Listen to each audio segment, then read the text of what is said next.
IVM.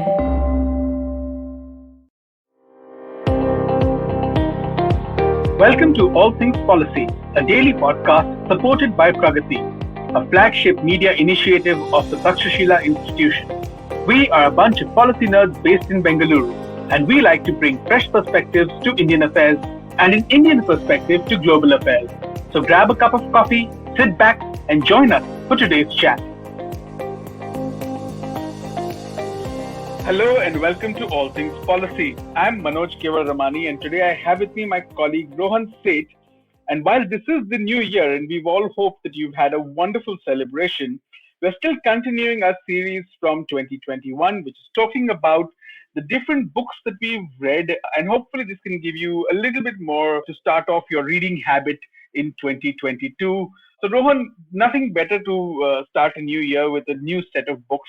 It's something that you do on an annual basis. For the last couple of years, you've been doing this, where you've been talking about, 52 books a year. You read most of them, but you also listen to a lot of them. So I want to get into your reading list today, because you've spoken about Nitin's reading list in the past and mine, but we'll start with your reading list. So just tell us a little bit about why you started this business of reading 52 books a year and committing yourself to reading those books a year.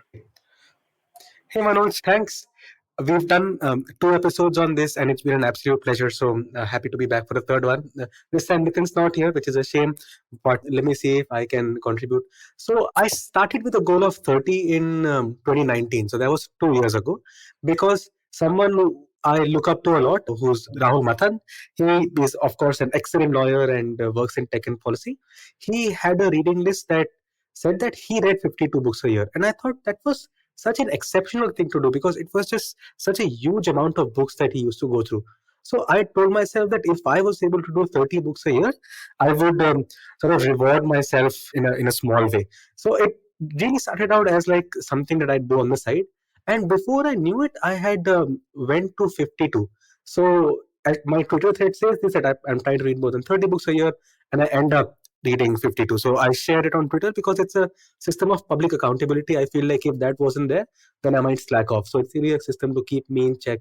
And I sort of get recommendations from other people as well, because when I post books, other people can either relate to them or find similar books that I might find interesting. So it's been a very rewarding experience. I plan to do it again this year.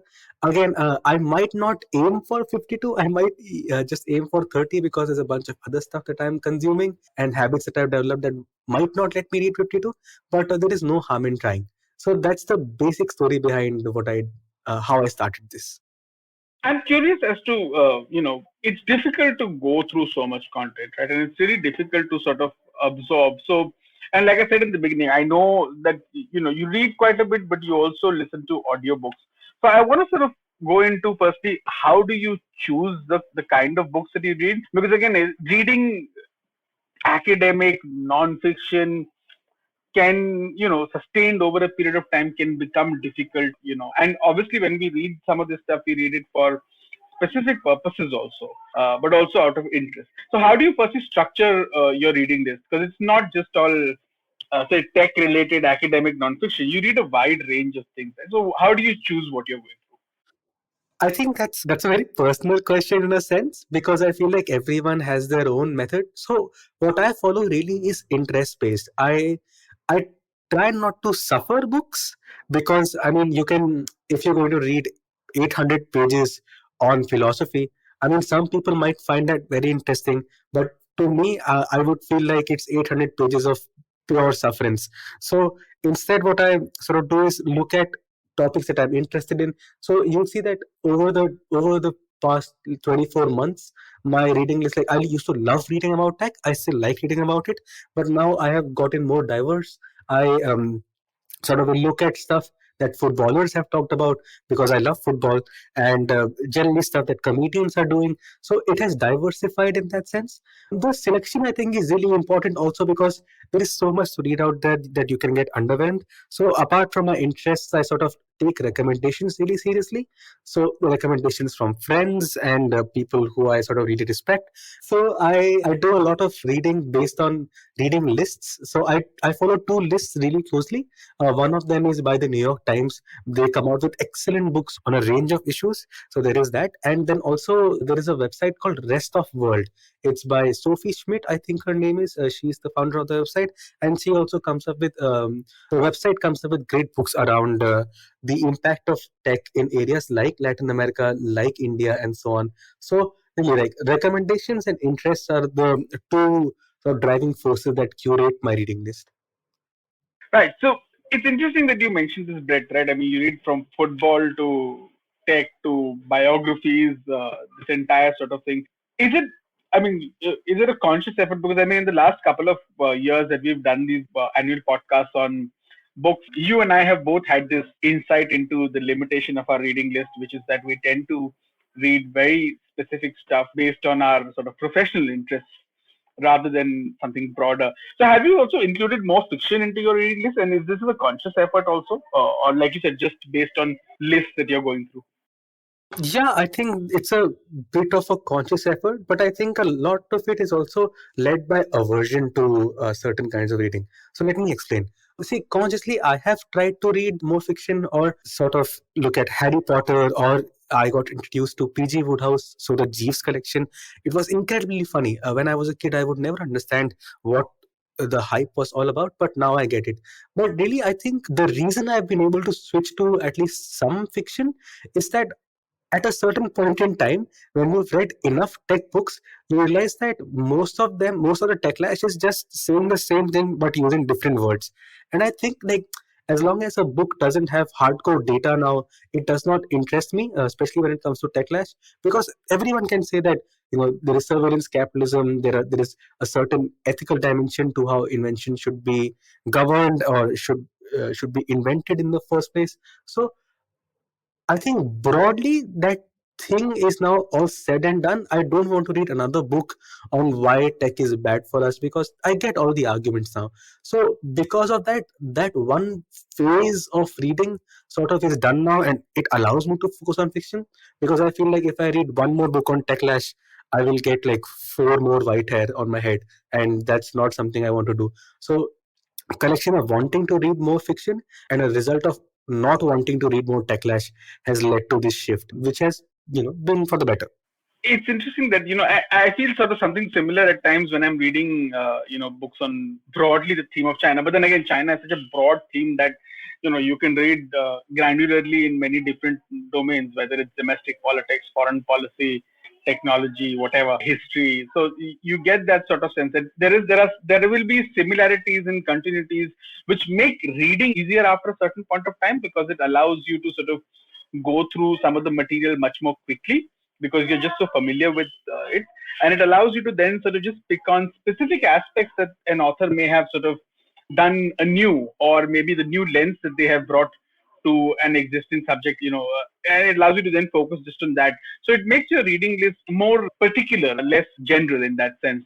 And I think that's sort of that's something that I've also experienced in terms of the kind of books that I'm now picking up and I'm now reading.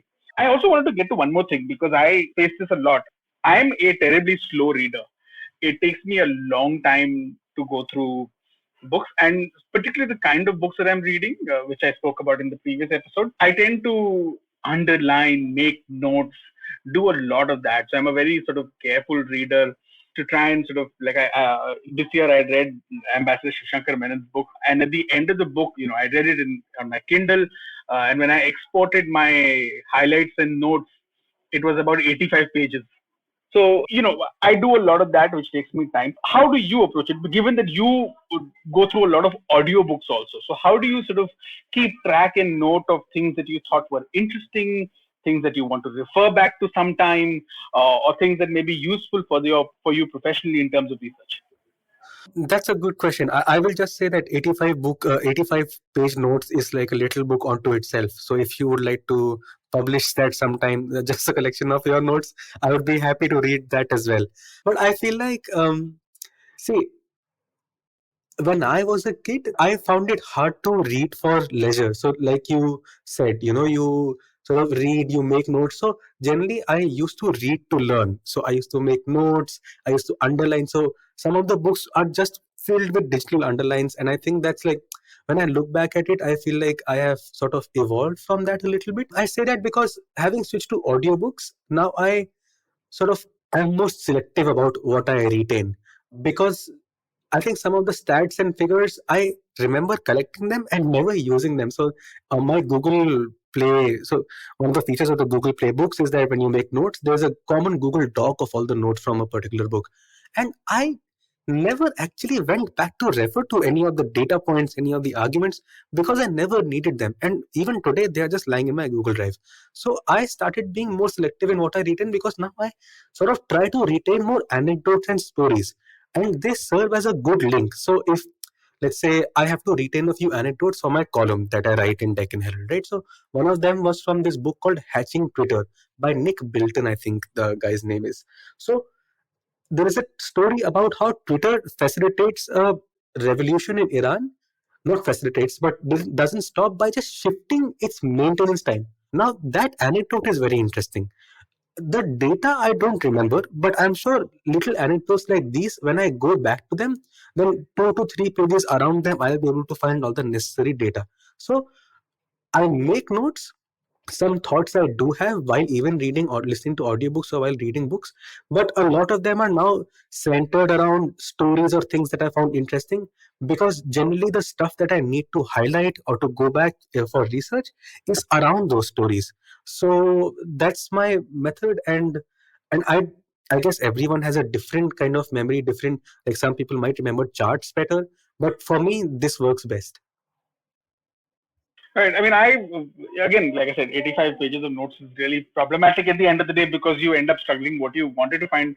But I do, I mean, one of the advantages of obviously digital books is that, you can make comments, you can make notes. I mean, you can do that on a physical book also, but then, you need to be fairly neat. Because I have found myself sometimes going back to books where I've made notes and then trying to figure out what exactly have I written. Yeah, It's just one of the yeah. challenges of, constantly typing and no longer writing.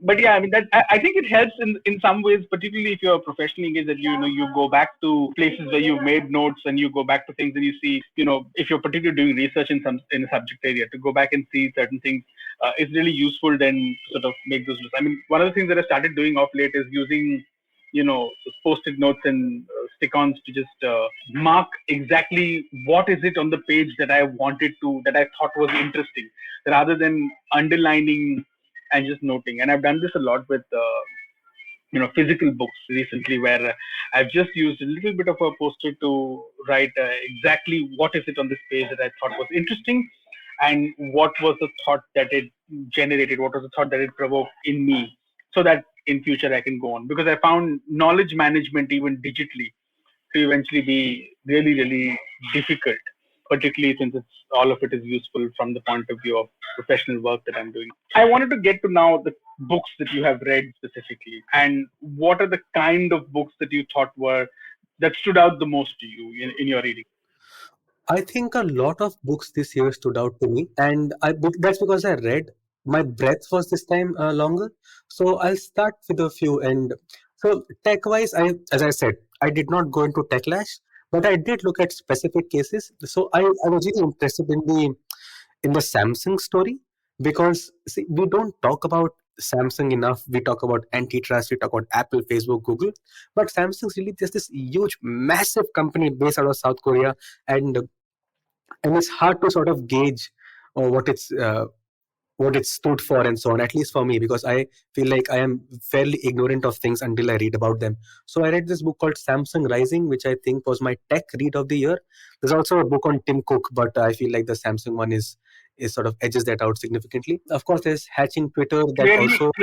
clearly, your loyalties are gradually, seemingly shifting. That you're saying that Tim Cook is no longer as important to you than Samsung, given that you've been an Apple person all your life.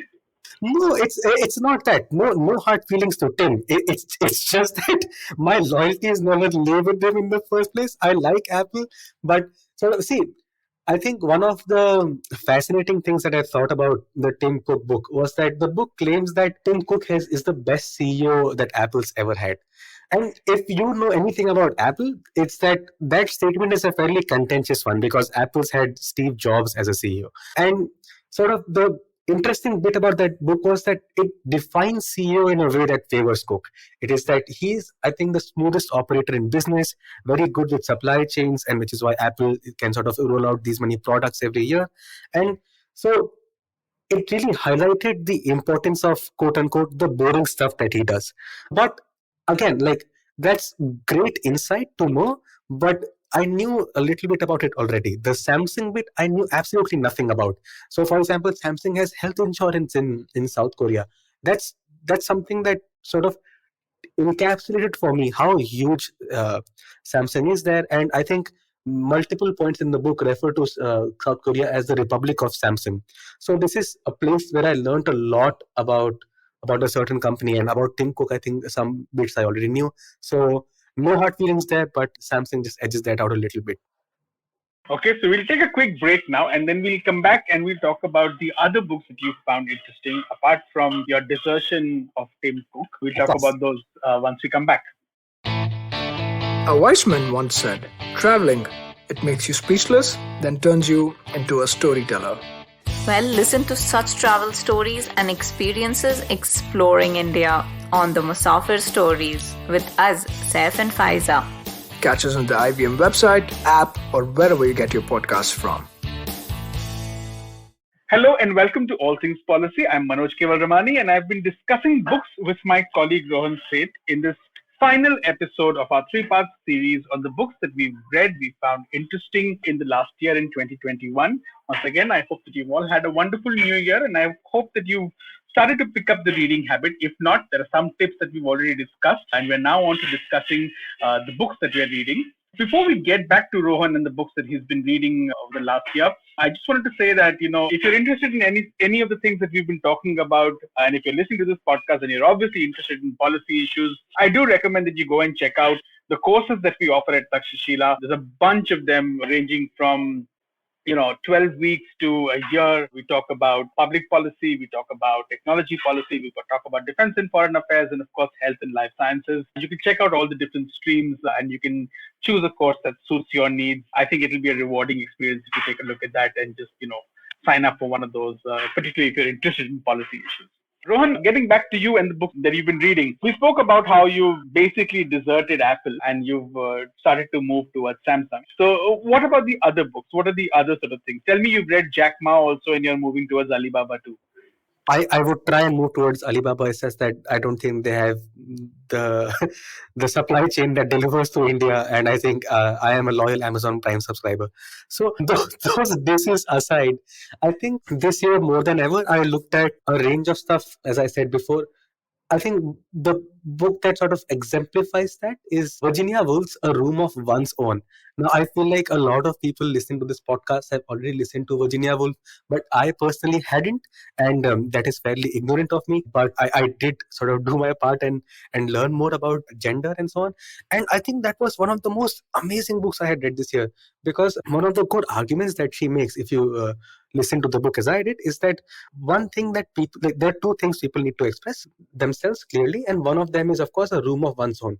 In that sense, not just a physical room of one's own, but basically the mental space to be heard, to be able to construct an argument and so on. And she says that women generally have found that harder to come across in history because they are always sort of objectified by men. She of course is writing from a different time, but I felt it was quite interesting because she says that Shakespeare, let's say, is a mind that was able to express himself without any inhibitions. I think the phrase she uses is that it is the most expressed mind of all time. I might have gotten it wrong, but the message basically is this. And I thought that was so pertinent if you sort of look at stuff today.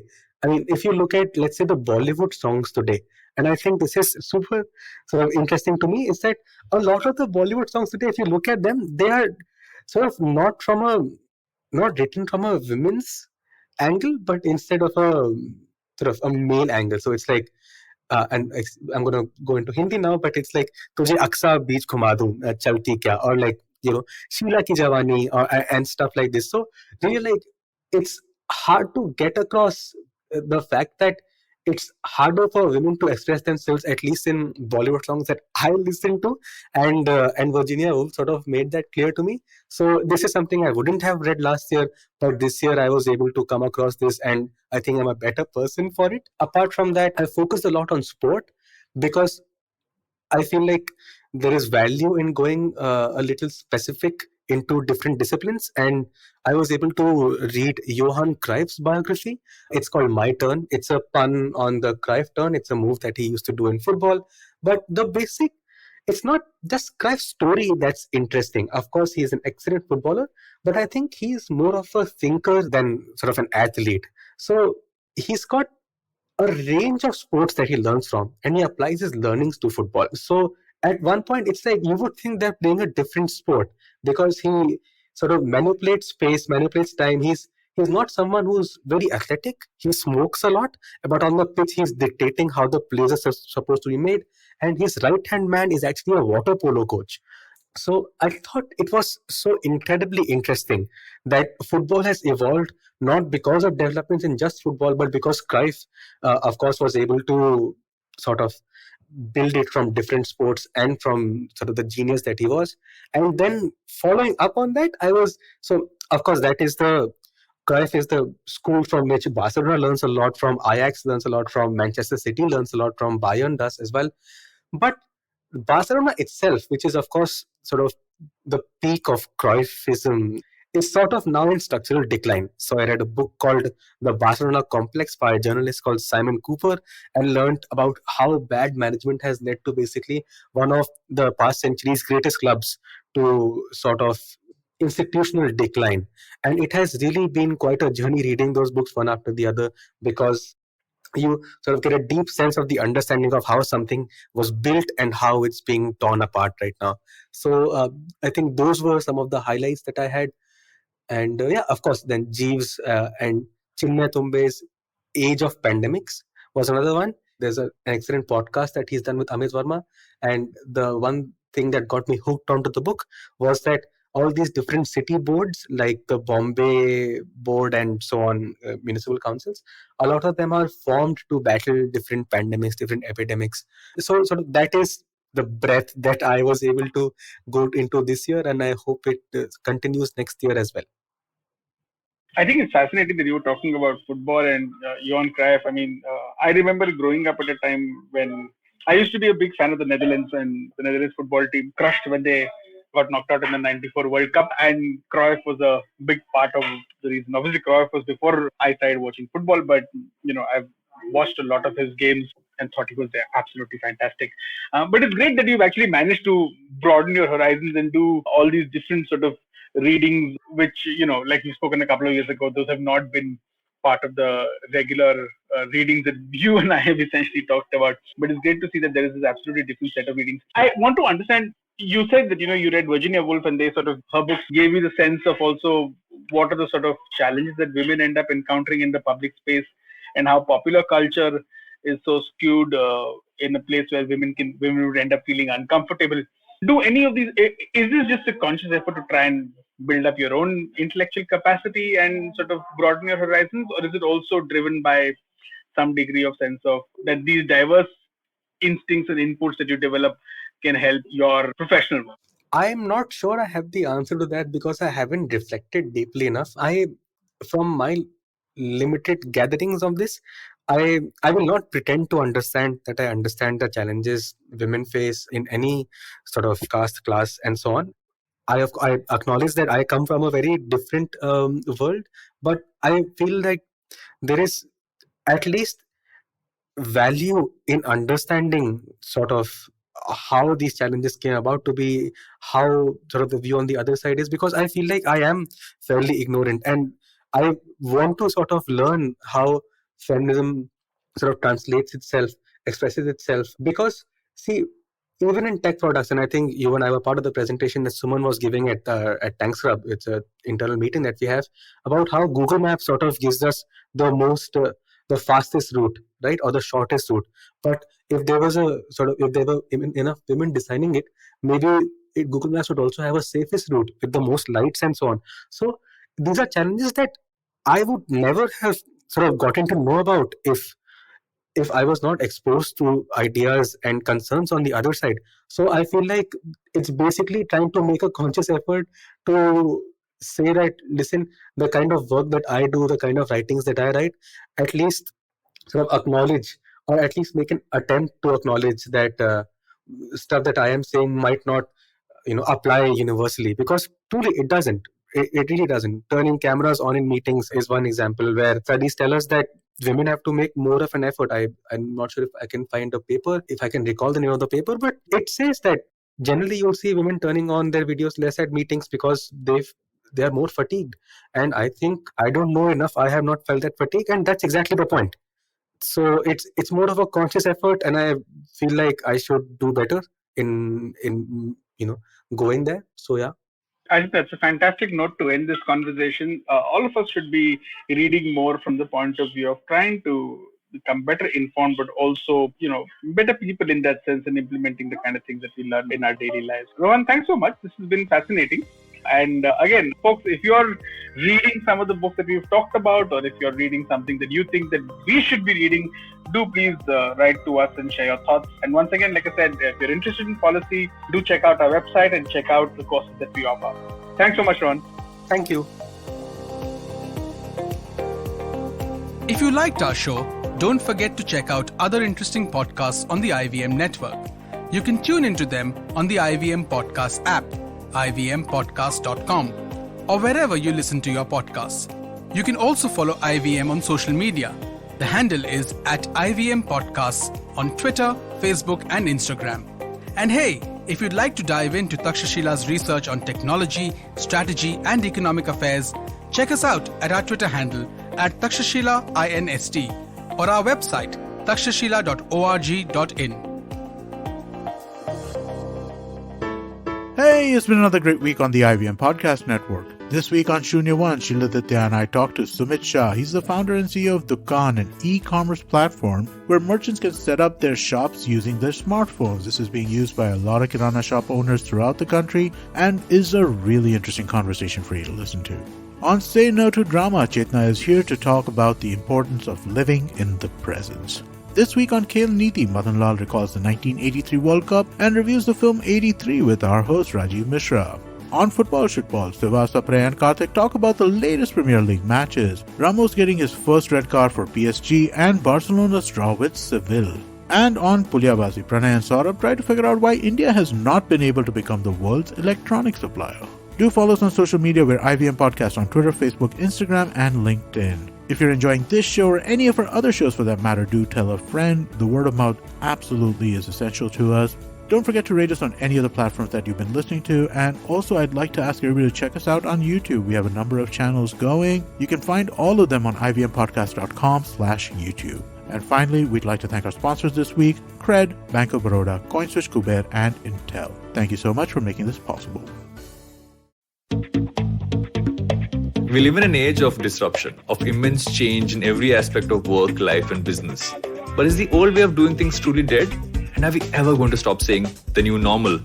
Join me, Varun Dugirala, on Advertising is Dead every Tuesday as I talk to entrepreneurs, leaders, creators, and change makers from across business, media, marketing, and beyond to dig a little deeper into how we got here, what we're doing now, and where we're headed. You can catch all the episodes of Advertising is Dead on the IVM Podcast website, app, or wherever you get your podcast from.